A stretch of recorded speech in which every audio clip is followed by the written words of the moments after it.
During the Cold War, diplomacy between the US and the USSR was a bit tense, to say the least.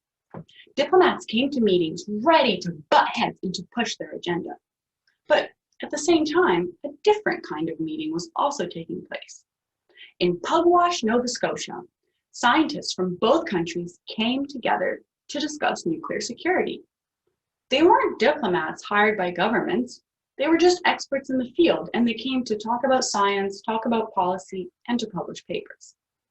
These scientists were doing something called unofficial diplomacy, and they were doing it quite well.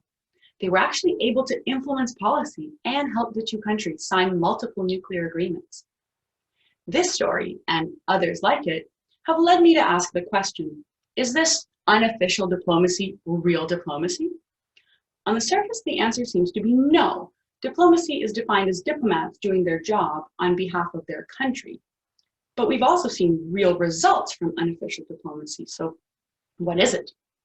To answer this question, I'm looking at what unofficial diplomats actually do, why they do it, and how this compares to official diplomacy.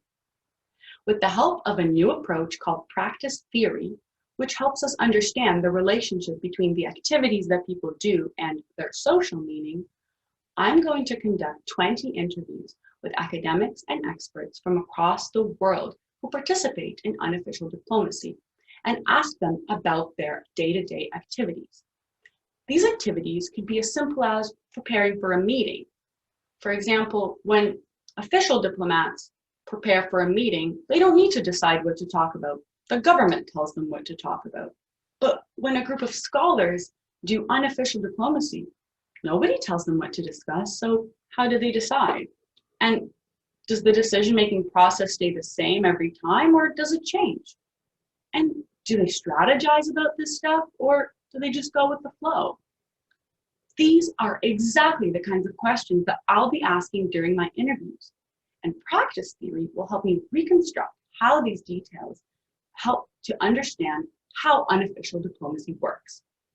By looking at what unofficial diplomats do and how they do it, I'll not only better understand unofficial diplomacy and how it relates to official diplomacy, I'll also be able to parse out the core features of diplomacy itself. After all, just because something is unofficial does not mean that it's unimportant.